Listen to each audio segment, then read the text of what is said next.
if the number one goal is housing affordability, housing attainability, density. Yeah. And I realize that's not what people want to hear. I realize people are uncomfortable with that, but we're in a place where there's difficult choices, right? If we don't provide opportunities and places for people to live, right, new supply, then you'll push the housing market even harder. Particularly as we transition. We used to be an agricultural community. Then we moved into a retirement and golf community. We're now making the switch to a resort community. There's no resort community in the United States that I know of that has affordable housing.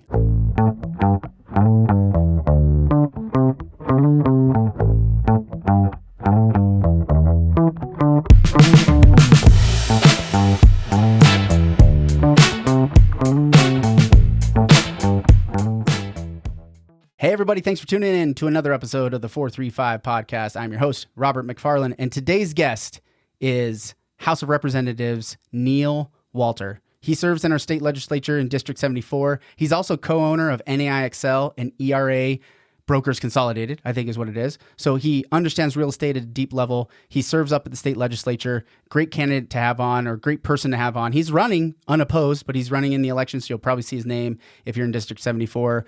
We hope you get a lot out of this episode. We talk a lot about housing and what it's really going to take to get us set on a right track. I'm impressed at what he knows, and I'm glad he's representing Southern Utah up at the state legislature. And we hope you enjoy this episode. Big shout out to FS Coffee Company, our brand partners. Fresh roasted coffee, downtown St. George on Main Street in Tabernacle. You got to check them out. And also big shout out to Blue Form Media, because without you guys, we wouldn't be able to do this. Okay, guys, enjoy this episode. We'll see you out there. We might talk a little bit about maybe a recap of what happened at the nominating convention for the Republican Party, but you have a lot more interesting stuff to talk about. So you're our House representative in District 74, right here in Santa Clara. That's right. Right.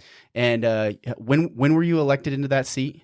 So I was elected in 2022. My first session at the Utah State Legislature was the February of 2023. So I've been through two sessions. Two sessions. Yep. And you're sitting on a few committees. I think Higher Education Committee, the House Education Committee. I guess these are subcommittees. Is the Higher Education. So so let me tell you about found yourself. Yes, let me tell you about the committees that I serve on. So. I serve on on an appropriations committee. Everybody in the House is assigned to an appropriations committee, and I'm the vice chair of higher ed appropriations. Okay. And that's a combined committee with Senate and House members. Okay. And then in the House, I serve on two standing committees during the session.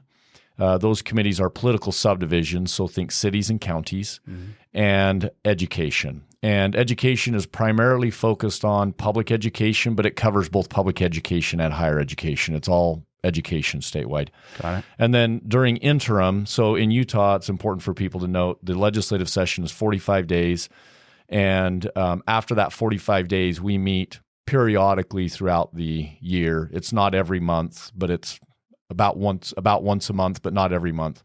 And during interim, because of some scheduling conflicts, I'm on economic development and workforce services and political subdivisions. My education committee assignment conflicts with political subdivisions, and so I have an adjusted interim assignment. So okay. I get to see four different committees that I think line up with some of my background and skills, at least interests and skills, pretty well. Yeah. For some of your viewers that don't know me, I think it'd be really helpful maybe just to provide a little bit of background. Would that be all right? Yeah, absolutely. So I grew up here. We're in Santa Clara. I grew up here in Santa Clara. My family's been from St. George for as long as St. George and Santa Clara, this area, have been around. In fact, of my grandparents, 3 out of my 4 grandparents are from here. Yeah. And so we've got a long history in this community going all the way back to its settling. But anyway, I grew up here. Went off to school, went to graduate school in the East. I went to Carnegie Mellon University in Pittsburgh, and then worked on a natural gas and power trade floor for a few years in Houston. And so I kind of had an interesting background where my education background was really in finance, capital markets, et cetera. And I ended up in the energy business. Our family business has always been real estate. And so I kind of joke with people that it was easier for me to get a real estate license while I was in college than to tell my dad I didn't need one. Yeah, right. I tried to say, Dad, this isn't what my thing is, but it was easier to get one than to argue with him. So yeah. So he was passionate about it. Very passionate about it. Why was he so passionate about it? So my dad started in real estate in 1975. He had a 45-year career in real estate. And this is my assessment. And correct me if I'm wrong. Your dad is one of the founding fathers of real estate in Southern Utah, right? I mean, he was one of the as far as developments goes, but also just like supporting the community and looking for ways to support real estate values and things like that. He was kind of a champion for that. Is that right? Absolutely. So my dad and frankly my grandfather was the developer for Winchester Hills, which is a beautiful large acre, 1 acre plus subdivision with horse properties. He did all of Pine Valley Mountain Farms and Brookside. So Pine Valley Mountain Farms is north of Vail. And so, and my dad on the brokerage side, people forget the early 80s were a really, really difficult market, very, very challenging. But they brought 5 brokerages together so that they could all survive what was a crazy market. Yeah. To create to create ERA Brokers Consolidated. But you're right. He was president of the chamber of commerce, president of the board of realtors. Served on virtually every committee and board around town, and just really focused on getting to know people and making sure that we did real estate the right way. We treated people right. So I appreciate you bringing that up. Yeah, for sure. I've only ever heard great things about just like that history and especially ERA kind of paving the way as we went through a really tough. That was kind of like the first real estate struggle, and then we started to boom in the 90s, and he kept. We all just kept rolling. And this market, this area has been growing tremendously from there. Interesting. So I moved back in 2005, right before the Great Recession, and during that time, I taught finance and economics at the university for 9 years while I was doing working in our real estate organization. When I came back in 2005, I primarily focused on commercial real estate. And then 2015, got involved with my 2 brothers, and we acquired a controlling interest in what were then my dad and his partner Thane Houston's companies, and we've just been growing since. So, and then along the way, so not only did I teach at the university, but I served on charter school boards for 12 years, and so that really kind of set up this getting back to the legislature, right? If you see where I'm at, I'm involved with cities and counties on a lot of entitlement, zoning, land use, those types of issues. Had a lot of experience in the education space, both in public and higher education. Obviously, economic development is there's a lot of connections to what we do and how we set up property for economic development. And then my assignment on higher ed, I've been doing a lot of research on higher ed. So that kind of sets up those committee assignments. There's a lot of other really interesting committees out there, but there's more qualified people sitting on those committees. At least that's what I think. Yeah, and I appreciate that, because sometimes, we don't know what we don't know, but being able to get into a committee that's going to be impactful, I think a lot of people run for office and they're not quite sure what they're an expert at, right? Or they have some expertise, but it's I say this about myself, is that I know a little bit about a lot of things, right? A master of none. Right? Sometimes that's the best way to be, Sometimes, for sure. This is one of the things that's really great about our economy is, and the way that the world works now is there's so many places you can go with learning and knowledge and understanding. Like nobody knows everything, right? And so we need people that know a lot about a few things. We need people who know a little bit about a lot of things. We need all kinds of people with all kinds of experience and background. Yeah. So what inspired you to run for the House? Being a representative for the state legislature, what inspired you to do that? So that's a long story. I'll make it brief. I originally ran in 2010 for U.S. Congress. I was teaching economics at the university. I was heavily involved in our real estate business during the Great Recession. I was concerned with policy that was happening at the national level, and so I just said I want to do something about it, and I didn't know what to do or how to make an impact, and so I said, where can I have a voice? Yeah, and I said, you know what, if I run, then I'll have a voice. Yeah, and so I ran as a candidate. I lost at the state convention in 2010 by 1 vote. Oh man. Yeah. So anyway. It was a tough loss, but that's the way that it worked, and I stayed involved. I got involved in the state central committee. I ran a second race for special election for Utah state treasurer, right? I have a background in finance, yeah. Mm-hmm. So I ran that special election. I won the special election, but I lost that. But I didn't get appointed by one vote. So you have to be in a special election. You have to actually be appointed by the governor. So I won the special election, but I didn't get appointed by the governor. So I lost two elections by one vote. So when this opportunity came up, when former Representative Lowry Snow announced that he wasn't going to run again, I said, all right, third time's the charm. Yeah, third time's the charm. Here we go. Yeah, Lincoln ran a bunch of times, and he only needed the one victory, right? Well, so take me back to 2010, though. What do you remember? What specific policy issues that really, were inspiring you to have a voice? Was there any particular thing? It was. I know a lot happened. There were a lot of things that were happening there. So maybe if I could just point out one that I think would be jumped simple. Out. So I was teaching an economics class, and we were obviously you talk about supply and demand, right? And the narrative across the country was that we were going to expand healthcare to reach millions of more families, which we want people to have access to healthcare. Don't get me wrong, right? So we're gonna expand access to healthcare to millions of more families, okay? And at the same time, the narrative was that we were going to lower cost. So you're going to expand demand.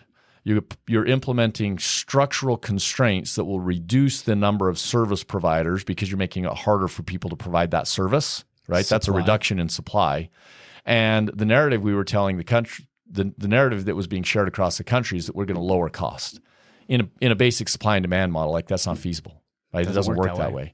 The only way you can go is rising costs. And so I became very fearful that we have a policy that is ignoring the economics, and it sounds great, but it doesn't work. It's kind of like you can build any rocket that you want if you want to try and get to outer space, but the laws of physics are going to govern whether or not it'll actually fly. Yeah. And we can make any policy that we want, but you can't suspend the laws of economics. Yeah. And that's what we were trying to do in 2010. I use this analogy a lot of times. We're both in real estate, residential on my side more, but a lot of times I use this analogy to help sellers understand the value of their house is that there's a recipe when you're making cookies, but what's the difference between a good tasting cookie and it's a cookie, but it's not one anybody wants to eat, right? There's a specific process. There's a specific ingredients that has to go into play.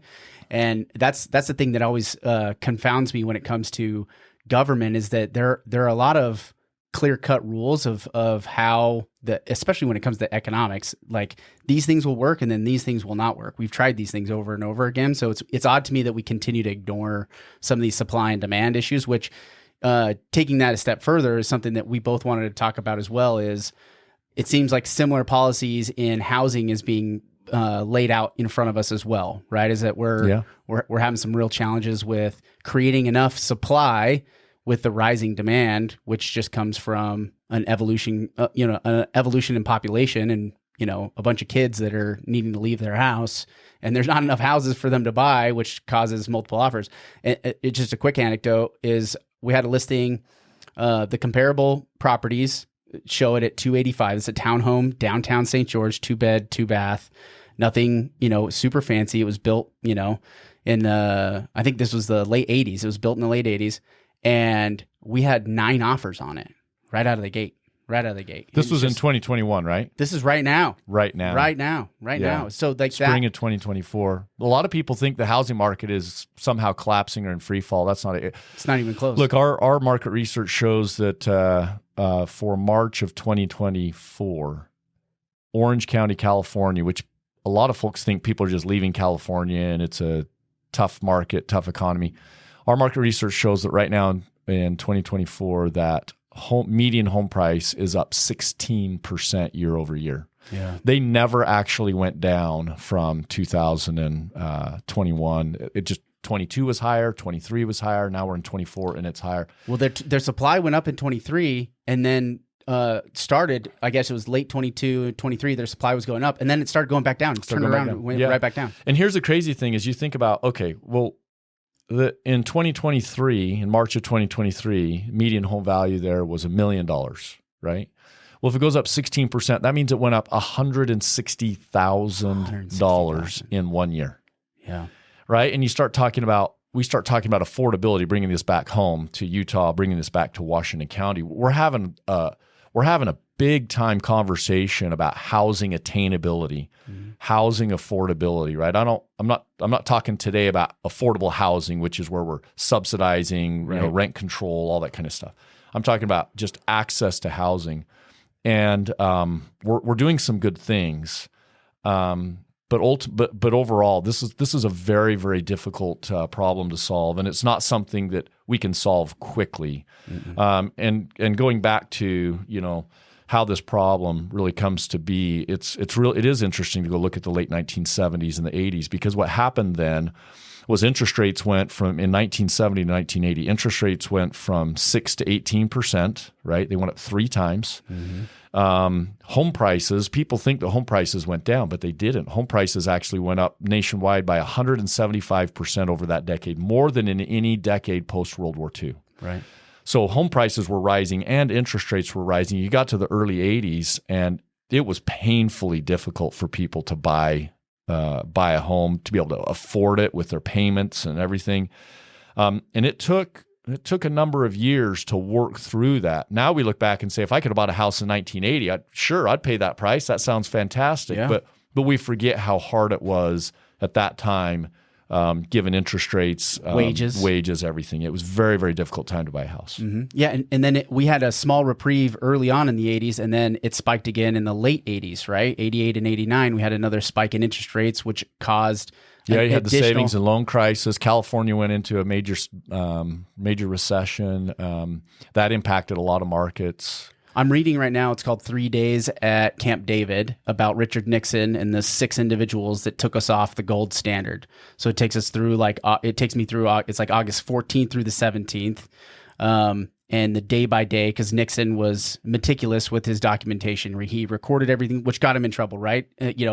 He recorded everything. Meticulous. He wrote everything down, but it was also an era when they were writing things down. They had to write things down. They had to pass, letters and information to each other. They didn't have a podcast. Yeah, exactly. They didn't have a podcast, but it's brilliant, the way the things unfolded. But that they were rolling the dice on, they weren't exactly sure how this was going to have a reverberation through the world economy.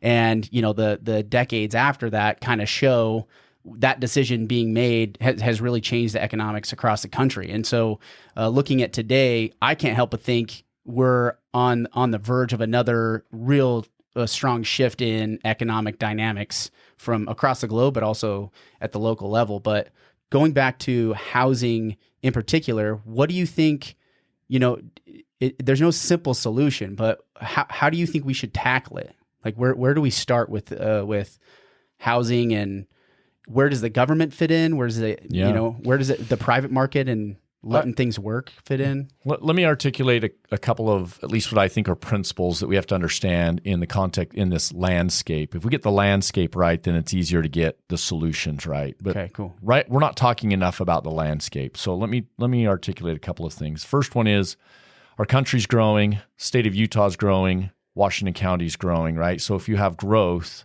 then you're talking population growth. Population growth, thank you. Yep. Population growth. If you have population growth, you have to build houses. If you don't build houses, you're structurally short. Right. Okay, so that's the first thing.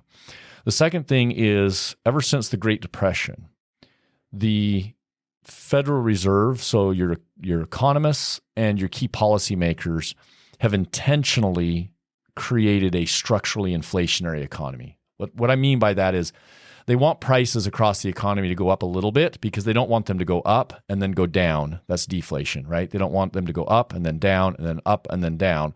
So what they do is they try and target 1% to 2% annual rising prices. Well, if that's the case, it's important to know, because housing, at least in post-World War II, has never lagged inflation. So if you have a structurally inflationary economy, housing beats inflation, then that's important to know in the context of all of this discussion. All right.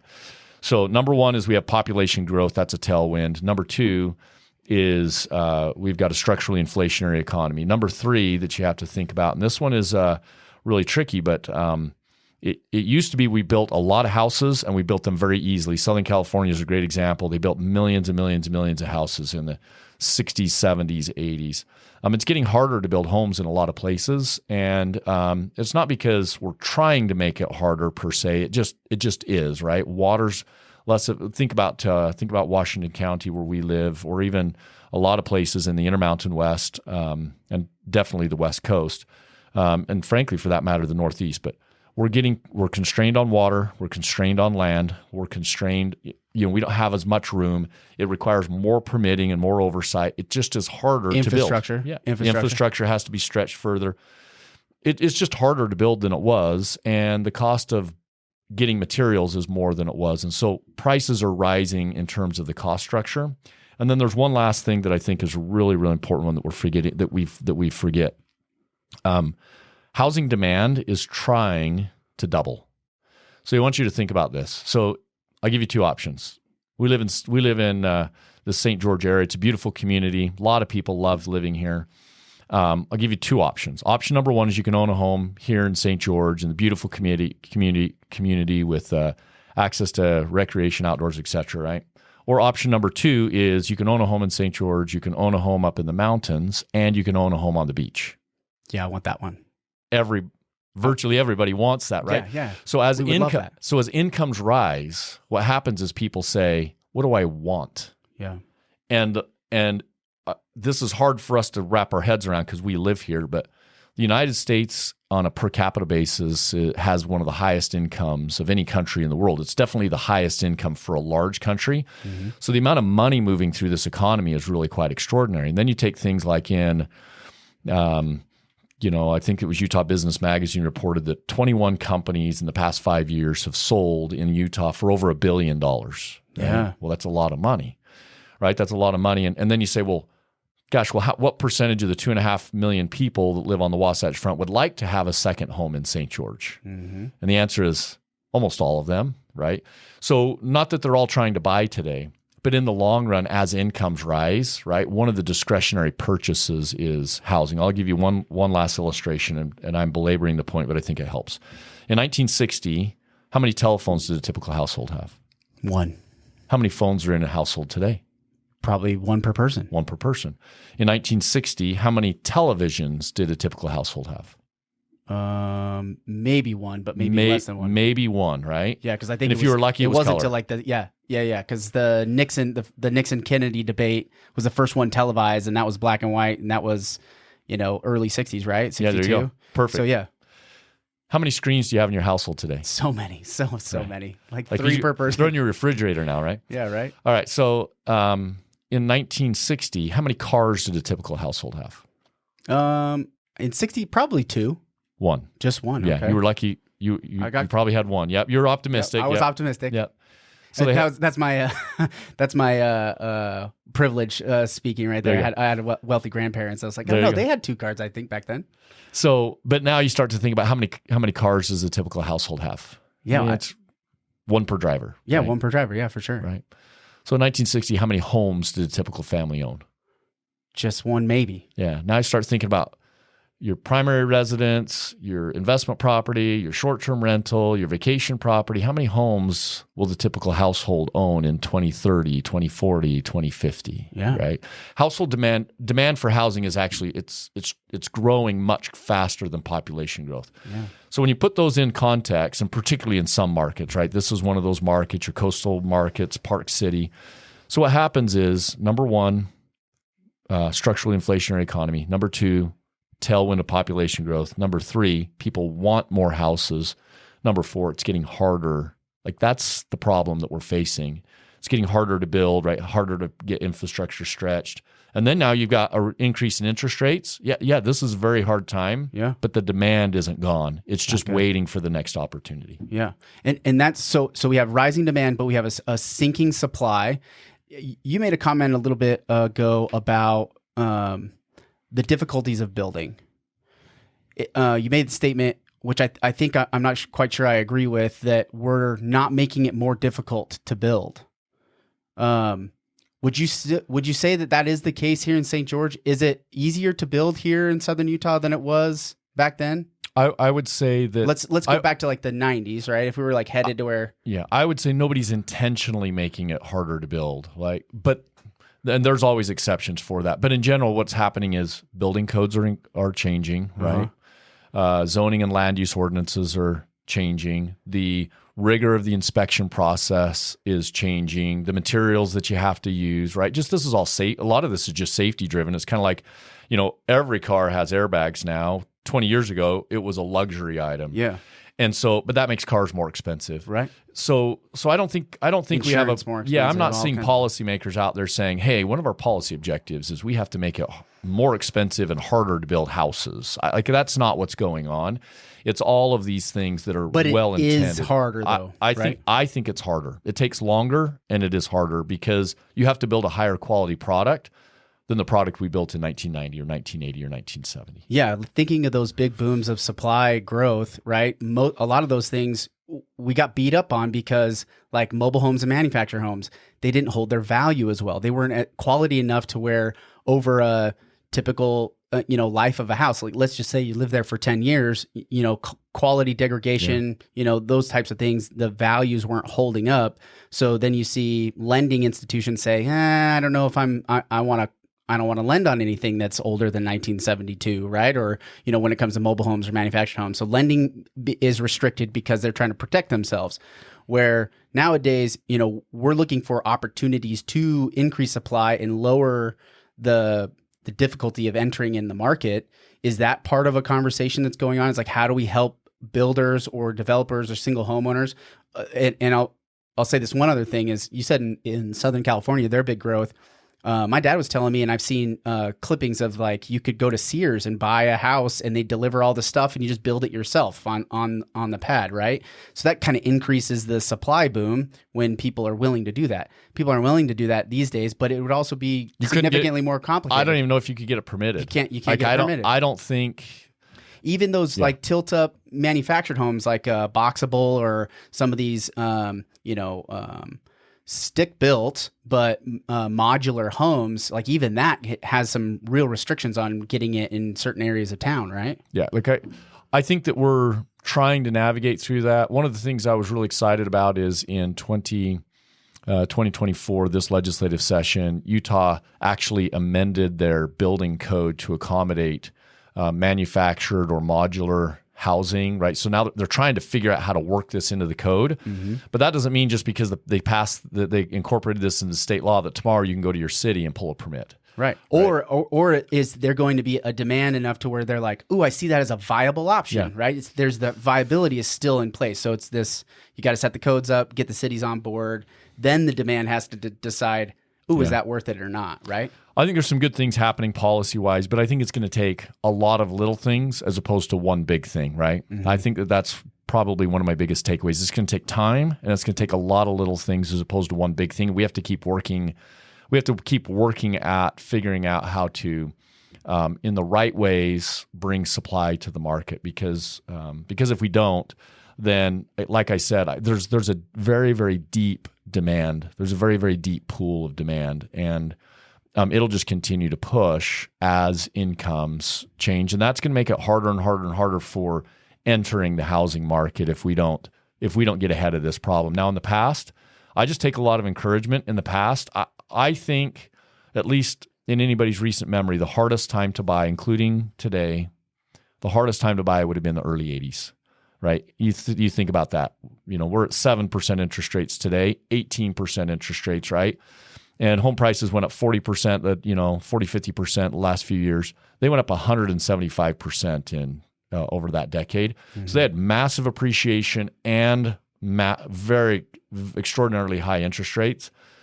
Not to take away anything from the difficulty today, but that was an extraordinary time. And we worked through that, and there was plenty of opportunity after that time. I think we can work our way through this. I'm optimistic about that, but I think it's going to take a lot of little things, and I think it's going to take some time. Yeah, I think so too. That was one of my takeaways early on in the year. I did a presentation for the Southern Utah Home Builders Association just on recapping last year and what I see for coming up this year. And one of the thoughts was, can we not just like try to make something fix the problem. I feel like sometimes, whether it's private organizations, but the government tends to do this, at least from my perspective, is that they want to solve a problem and they want to do something, show that they're working on it. And so they maybe in a short-sighted way try to solve it, and then they make it more difficult, right? They don't make the most diligent decisions moving forward, at least from my perspective. So I think time and patience is one of those things I think everybody's going to have to work through, because wages, affordability is wages, the median value of the house, and interest rates. And wages, interest rates we can't impact, and then the median value of the home goes back to just pure supply and demand. And so wages are going to eventually creep up. Would you agree? Wages will continue to go up. It doesn't seem like, I think we all feel this way. They're not high enough, right? But relative to almost every other country in the world, they're high. And they're going to keep moving forward. And that's one of the great things, and it makes me an optimist about the United States economy, right? I think there's a lot of opportunity for wages to continue to grow. But again, as that wage growth continues, right, that increases demand for housing, which is going to make it tricky. It's still going to make it tricky. Yeah. So supply is really what supply is where we have to focus. This is what this is what economists call supply push inflation or cost push inflation, right? The costs we've got all this demand out there, but it's really the costs and the constraints to getting new supply to the market that are pushing prices. And that's what happens in an inflationary market. It's a push as opposed to a demand pull. It's a push because demand's down. So I would say demand's down in the short run because of interest rates, et cetera. But the demand doesn't actually go anywhere. It sits and waits, and it's push from the supply side that's making prices rise. I look at the Sun River subdivision as a market, because the generation, it's the 55 plus community. It's a big enough swath of homes, right? There's I can't remember the number of homes in there. I don't want to just make one up, but it's a big enough area of homes where you can watch this market, and the days on market and the value changes are leading indicators to me, because those are that generation of person is that demand sitting on the fence. Like, I don't have to move, but when I find the right value at the right price, that motivation piece to jump from wherever they're coming, because they're typically coming from out of the area. It's interesting to see that demographic move within Sun River in itself. And homes over the last 2 years in Sun River, they take a while to sell. They don't just sell just immediately, right? And values, what used to be value of everyone in the neighborhood when things were moving, that's pulled back quite a bit. But our market as a whole continues to go up. So I see two markets. I see the lower end of the market, so basically under 500,000, but it's really like kind of under 400,000, is moving really rapidly. And then stuff over $1 million is moving really quick. And so like in that in between seems to be where the market is suffering the most. Is that a similar analysis? I know you're on the commercial side, but maybe. No, look, on the as it relates to residential real estate, the more constraints you have, the more volatile a particular market will be. So, for example, you use Sun River as an example. I think it's a great case study, because as a 55 and older community with over 1,000 homes, it's a good submarket. But demand for that market is going to largely be impacted, demand for that market is constrained because of the age restrictions, and so it will usually. If the market gets hot, people say, I really want to live in Sun River, and that pushes that market a little harder. If the market gets soft, people say, I don't, like right now, they're saying, I don't want to get out of my interest rate. I'm just going to stay put where I'm at. But age and time force people out of their homes in Sun River, which increases the supply, right? So you have those kinds of dynamics. And from a public policy perspective, it's important to note we're looking at doing some things like, for example, restricting certain neighborhoods, deed restricting them to say no investors, right? Only owner occupied units only. Well, what that's going to do is that will make that market more accessible and more affordable, because the demand is restrained, right? But it also could make some volatility, right? Meaning prices can go up or down more than in other places, because either buyers can't access that market because of those deed restrictions, or there's a lot of people trying to buy and they're hoping that that's a more affordable place than somewhere else, and that pushes that market a little harder than somewhere else. I think that as we're kind of talking about this, we're kind of talking about some public policy. We're talking about real estate in context. I think it'd be really great to talk through at least some of the what I consider myths about the housing market that impact how people behave. They're really about psychology. And it's important to think about a myth because a myth is something that actually it may or may not be true, right? Right. It's widely believed to be true, but it may or may not be true. The easiest way to think about that is the old Mythbusters TV show, right? Yeah, right. Right. Here's what people believe. Yeah. Question is it true or not? Is it plausible or is it not plausible? Yeah. What are the dynamics here? So I think a couple of things that are kind of fun to talk about. The first one that I like is housing has never been so expensive. Yep. That's a good one. So I want you to think about that. Has housing ever been more expensive than today? I mean, depends on how you're looking at it. Like for me, is that percentage of my income? It's a significantly lower percentage of my income than it has historically. Yeah, and the answer is it depends. Prices are higher in nominal dollars than they've ever been. So yeah, it's higher than it's ever been. In terms of affordability, probably not higher than the early 1980s, but it's interesting to think about this because prices are high. But here's my question: do you think they're going to be higher or lower in 2030? They're going higher. 2040, higher, right? That's been true in every decade, right? That was true in 2000 and in the year 2000 and in 1990 and in 1980 and in 1970, and it's probably going to be true in 2030 and 2040 and 2050. So I think that's actually true, but as you start to think about it, you have to understand it in the context that the hope is that, well, that won't be true in the future. Right.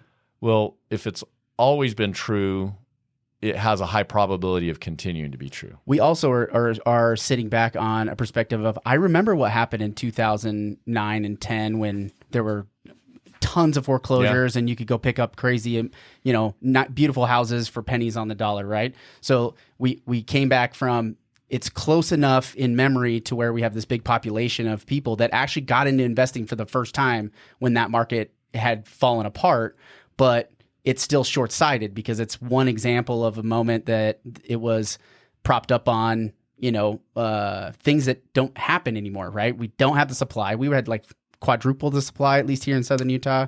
Yeah. And so their dynamics. Equity was small. That's a huge thing people forget. Equity was small. Equity was very thin. Today, equity is very deep. Exactly.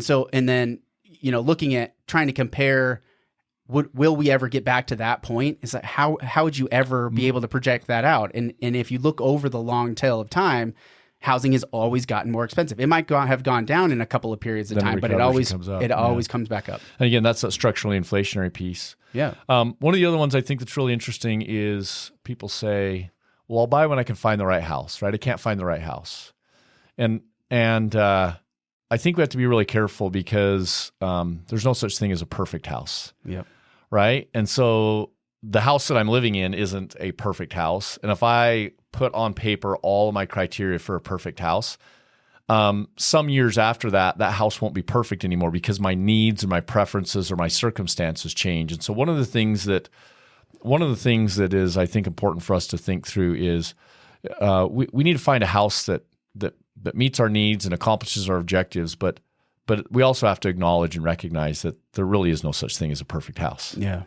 Right? And there's some really interesting stories about how at one point somebody's perfect house is now being torn down. I read an article last night in the Wall Street Journal.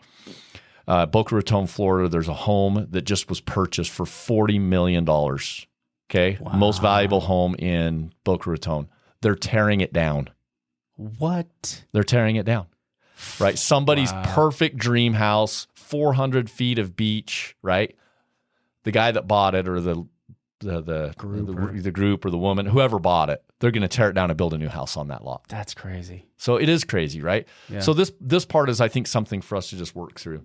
One of the most interesting ones, at least psychologically, is I'm just going to wait for prices to fall, right? So the question is that true? Can you just wait for prices to fall? Is that a myth? How does that work? And there's a couple of things I think I like to think about. The first one is, so just walking through how people think through this. When prices are rising, they say, I'm going to wait for prices to fall. They came down in 2008, they're going to come down again. Okay. So then when prices start to actually go down, like they did in, for example, 2023 in our market, people say, well, I'm not going to buy. Prices are falling. Yeah. Right? Yeah. And then once they start to go up again, they say, well, as soon as you can get me the deal that I saw at the bottom, then I'll buy that deal, right? When they start rising again. And here's the psychology. Here's the challenge.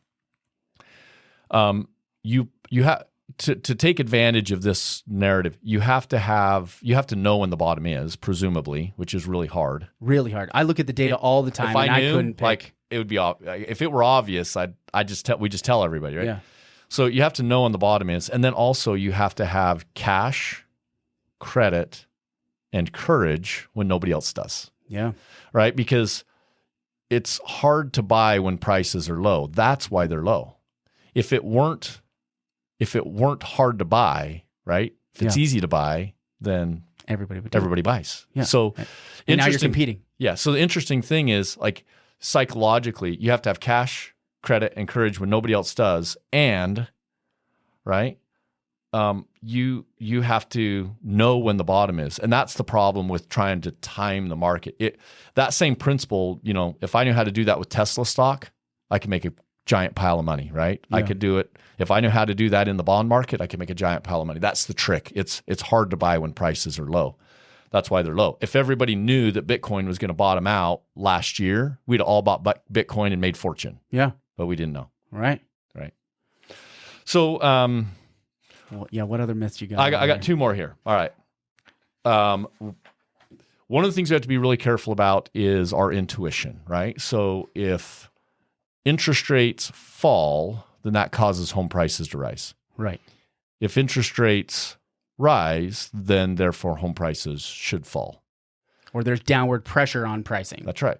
And there is actually downward pressure on pricing because of affordability, right? And it actually reduces demand. And that part, your intuition, you get right almost every time, because rising interest rates cause demand to fall, which you would say, okay, well, that will cause a reduction in prices. The problem is that same pressure causes supply to fall. And let me explain, right? I'll explain in the context of the 1970s. When you bought a home in 1970 with a 6% interest rate, and then in 1980 interest rates were 18%, who was going to sell their house with a 6% interest rate? Yeah. Nobody. So you now have unless you have to. That's exactly right. So now you have a massive constraint in new inventory coming to market. So your residential resale inventory gets highly constrained. There's no supply because nobody wants to give up a 6 for an 18% interest rate. On the new construction side, the way that it works is very simple. If you say to a builder, hey, I want you to build me a home, they say, great, this is what it costs. Inflation is driving my cost of labor, materials, right? All of my costs are driving them up, so this is what it costs. And if you say, no, I don't want to pay that, then the builder doesn't build the home. Right. So they'll only build what people will buy, which means, again, construction slows. And when construction slows, you're constraining supply. And supply will sit until people say, I'll pay for it. And then when somebody says, all right, builder, I got to have a place. I know it's going to cost more than we anticipated. Build the house. Now you start dragging price up. Right. And so you have to be really careful about predicting what interest rates will do to the housing market, because interest rates are being driven by inflation, which is typically the case. If interest rates are being driven by inflation, housing has beat inflation in every decade post World War II. So then you have to be careful, because that's a complicated set of economic factors. And what we've seen in most places across the country is, in the short run, that rising interest rates created a softening in the market.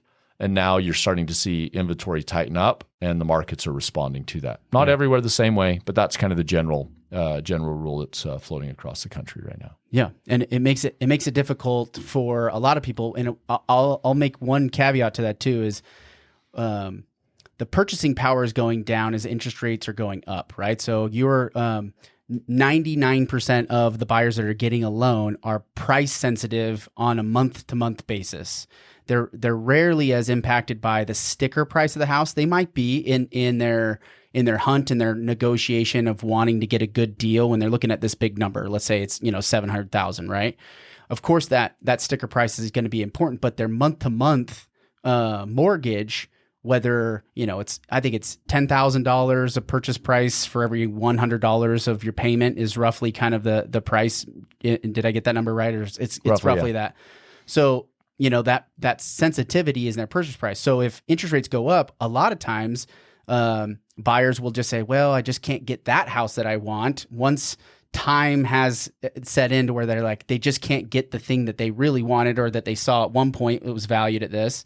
Now they have to drop down in a price bracket, and maybe they buy the $500,000 house. It doesn't get them everything they want, but they still end up buying. But that takes time, right? That takes time for them to settle into that. And that's what I kind of see happening in the market, is that there's some acceptance of, I still kind of remember that I could have bought something nicer 2 years ago, but it's a new day. I got to buy something. I got to get into it. And so I think we're seeing some demand start to come back. But I'm nervous about rates continuing to go up. I don't see mortgage rates coming down still anytime soon. It's a sad thing to say today, but the economy's a little too strong. Right? Yeah. We don't want the economy to be weak. We don't want the economy to be weak, but the economy is too strong for interest rates to come down right now. And we'll see. We're all just watching to see what happens. The Fed's going to come out and make some announcements here on Wednesday, but we'll all keep watching that. Yeah. One of the things I think that's last one that's kind of an interesting one to think about is that there's a lot of narrative on TikTok and frankly in schools that, look, it doesn't matter if you lease or buy. In fact, you might save a lot of money if you lease. Yeah. Right? And that's kind of my one of the ones that I'm most concerned about. And here's just two ways to think about it, okay? The first one is you cannot not buy a house. Yeah, right. Right? You'll either buy your house or your landlord's. That's right. You cannot not buy a house. Right. You buy at least one during your lifetime. Most people will buy more than one if you start to really think about it and do the math. So this thing that we're going to say, hey, I'm going to rent. I'm not going to buy. You actually can't not buy. Right. You'll buy at least one house during your lifetime, yours or your landlord's. The second thing that might even be more impactful, and we saw a lot of this in 2020. The only way you can control over your lifetime how much you pay, how long you stay in a particular place, and what options you have available to you is to own. Otherwise, you're going to have a landlord that will determine how much you pay, how long you can stay, and really what rental options that you have available to you. And one of the big concerns, at least that I have, thinking just not about like property rights and the economy in general, but thinking about household wealth, right, is the number one contributor to household wealth in the United States is equity in their primary residence. And if you have a shift in homeownership rates, either because people are persuaded to rent through TikTok, or you have large institutional investors who very effectively say, look, it's easier, it's better, it's nicer, it's less work, you're going to love it. You're actually creating, in the long run, you're creating a wealth transfer between households and institutions that could have long-term impacts on household discretionary income, which has been really the thing that's powered the United States economy and made for so much opportunity and prosperity. So one of the things I really hope is we have this housing discussion. One of the things that I really hope is we can continue to figure out how to help people understand the narrative that you really can't opt out of participating in the housing market. Right. You will either participate as a homeowner or a renter, right? You got one of those two options. You can't really just opt out and say, I'm not going to participate. It's different than a lot of other investment classes. It's in that way, like you can say, I'm just not going to participate in the stock market. Right. No, right? I don't want to support Apple, so I won't buy Apple stock or use their phones, right? It's impossible to opt out of the housing market. And so as you start to think about that, then there's some long-term policy consequences that bring us back to kind of where we were starting in terms of public policy, state of Utah, local government, this whole idea that we have to be thoughtful and intentional about how we move forward, particularly because of the critical role that household wealth plays in powering our economy and creating all kinds of opportunity for the residents of Washington County and the state of Utah and the United States of America. Yeah. So I read a study, the average American, 70% of their net worth is wrapped up in their primary residence. So the average American, 70% of all their net worth is wrapped up in Federal Reserve said that. 2019, they did a big study. They published the results in 2020. This is crazy, right? The average, and you got to realize the demographics aren't the same, so it's a little bit of you have to be a little bit careful about the statistic, but the net worth of a average household that owns is 40 times higher than the average net worth of a household that rents in the United States. That's what the Federal Reserve said. So thinking about it from a financial perspective, it makes zero sense if you're going to relegate yourself to being a renter, right? Going back to this demand in the market, right? This is almost a message to encourage demand at the same time. But I think a big driver, at least bringing it to Washington County, is that if we there's an element to home ownership and investment in a community that is hard to necessarily calculate, but it is for sure shows up. When you have an area that is dominated by renters that don't have investment in their community the same way as somebody who has a home, who buys a house and has intention of living there for a long period of time, those community differences are stark. There's stark differences. There are, and I'd like to add just a little bit of nuance. I don't think it's because people don't in a predominantly rental housing situation. I don't think it's because people don't want to have, they don't have the same care or interest for their community. Fair enough. But what happens is, I want you to think about here. Let's take a school, right? You've got a school, you got a teacher there. Teacher's really committed to the school. They're doing fantastic things with the students. They've lived in their house for 5 years. Landlord now increases the rent, right? The school's trying to get them rent. The school's trying to get their employees, their teachers, increases, right? And they have to share every one of those increases with their landlord. And at some point, the landlord is increasing the rent, and then the landlord says, "I'm going to sell the property." Right. What does the school teacher do? They have to move. They got to move. They got to go somewhere. So now, what did you just do? And if there's not something that's comparable cost nearby, it wasn't just this one family that you impacted. It was every family that was benefiting from that teacher in the school. And the families didn't make the choice. The teacher didn't make the choice, right? Somebody else, not in a bad way. I don't know. Maybe they just wanted to move in the house that they've been living away from, right? But because they didn't have control over their housing situation, what you do is you create turnover in the communities that then makes it difficult to have those long-term stability dynamics that you just articulated. And so one of the things I think it's important for people to recognize is it's not because you have, and I fight against this narrative all the time. It's not because you have bad people that are renting. That's totally wrong. Like, no. Virtually everybody rents during some time in their life. I did. I think I've calculated that between 10 and 15% of my adult life I've rented. There's nothing wrong with it. It's a critical part of our housing infrastructure, and we're not saying anything about the people who are making that choice. It's an important choice, and it's an important housing option. The point is, if you want to be a long-term contributor to your community, you don't sometimes get to make that choice because the landlord is making a different set of choices based on a different set of circumstances, and that impacts people whether they want it to or not. Yeah.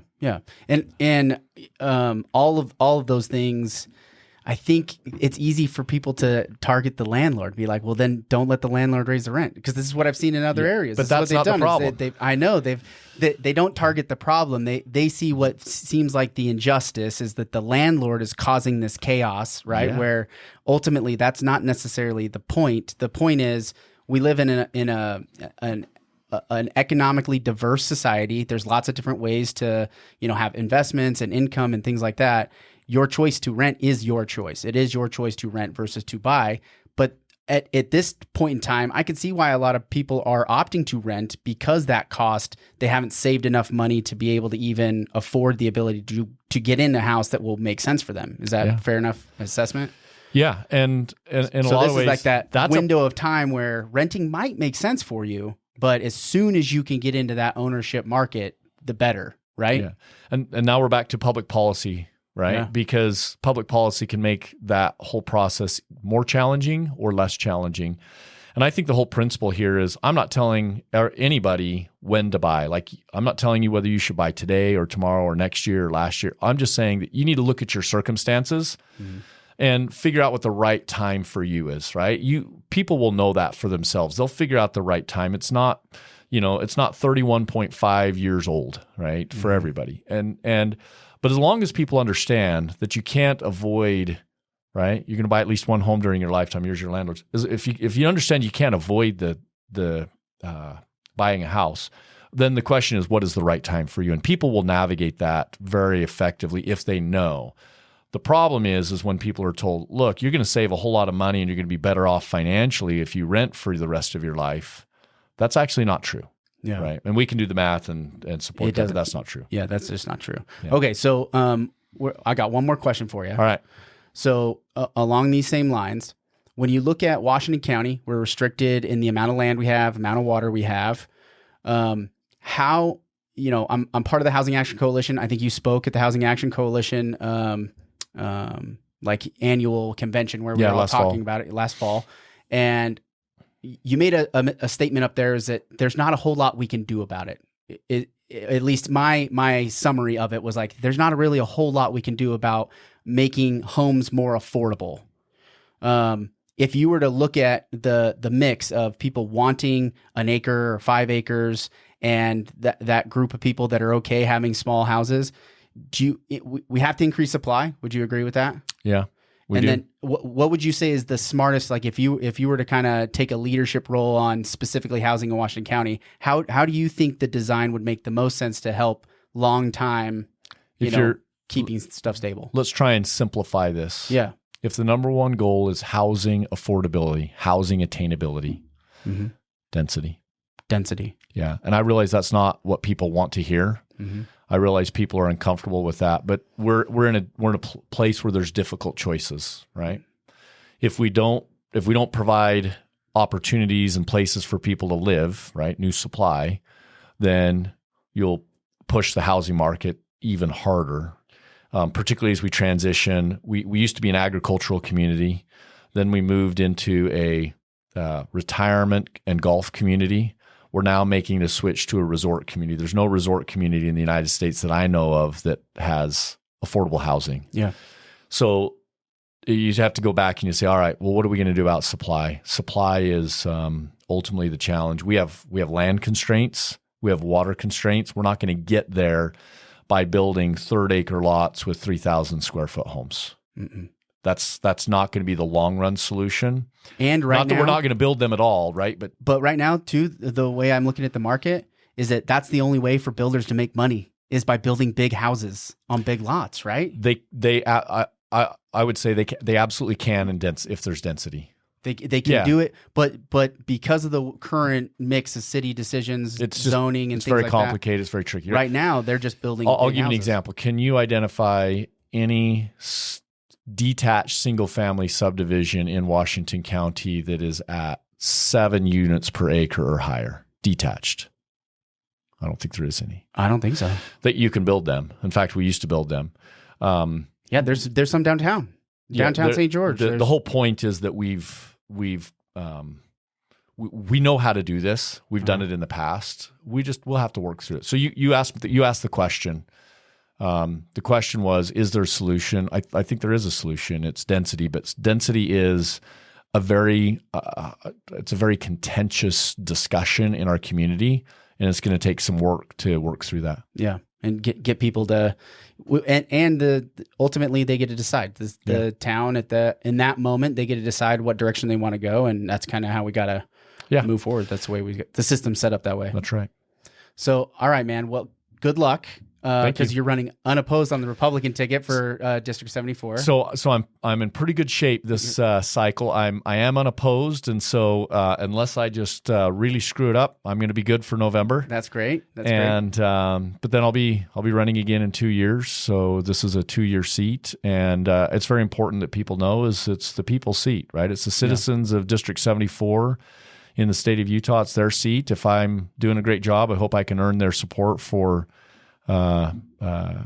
for an additional term. And I'll try and work hard and do my best to be responsive to them and listen to them and make the very best decisions I can on behalf of our county. Well, I can't wait to have you back on. Maybe after the primary, and then you can give me your primary analysis. But do you have a favorite for the Senate seat? Because I think there's 4 Republicans now still going to meet in the primary on the Senate seat. And then the Democrats, I think, are going to roll 2 people out as well. So there's going to be a bunch of options in that Senate seat. Do you have a... Yeah, so I've been, people that know me, I've been supporting Brad Wilson. Mm-hmm. This Senate seat is unbelievably competitive, and it's going to be a toss up to see how this all shakes out here in June. So we'll watch with we're going to watch, very interested to see how that all works out. But there's a lot of interesting political races and dynamics across our state that are important for us to keep an eye on. And I genuinely hope people will show up and vote in the primaries in June. It's going to be really important. Yeah, I think they will. And that hopefully my podcast helps people get educated and being able to do it. So thanks for coming on. Appreciate your thoughts on housing. It's really important. We keep the conversation going. It can't, when we don't look at the problems and detail out all of the dynamics to it, I think people they don't make good decisions. So I appreciate you coming on. Yeah, no, glad to be here.